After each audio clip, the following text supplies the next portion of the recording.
les citoyens se sont associés au grand débat. Comment transformer cette énergie positive?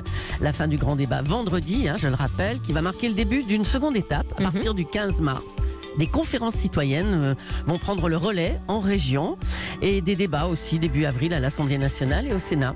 Mais ça va durer combien de temps cette histoire? Bernard Sananès, président des Labs, et Philippe Laurent, maire de Soultz. C'est bien de discuter, d'échanger, mais enfin, jusqu'à quand? Bah oui, visiblement, le président de la République entend poursuivre. Ça veut dire aussi que les mesures, même si Sébastien Lecornu a parlé de surprise, ne sont pas complètement finalisées. D'abord, il faut du temps pour synthétiser tout cela. Voilà, il y a c'est un le temps travail incompressible, des garants, c'est extrêmement important. Il faut ensuite hiérarchiser les demandes, il ne suffit pas de faire la synthèse, et puis il faut voir sur quoi les points s'accordent et sur quoi il y a des points de divergence. Et puis après, il y a la réponse du politique. Et cette réponse du politique, elle sera évidemment clé, parce que Emmanuel Macron a saisi l'opportunité du grand débat pour enregistrer une petite correction d'image dans l'opinion. En quelque sorte, le débat a servi à décrisper. On avait une opinion qui avait basculé, non pas dans l'impopularité vis-à-vis du président de la République, mais dans une forme d'hostilité. Je vais vous prendre un exemple. Ce qu'il déclare, vous savez, dans les baromètres de confiance, on demande aux personnes qu'on interroge, est-ce que vous avez tout à fait confiance, plutôt pas confiance, ou pas du tout confiance?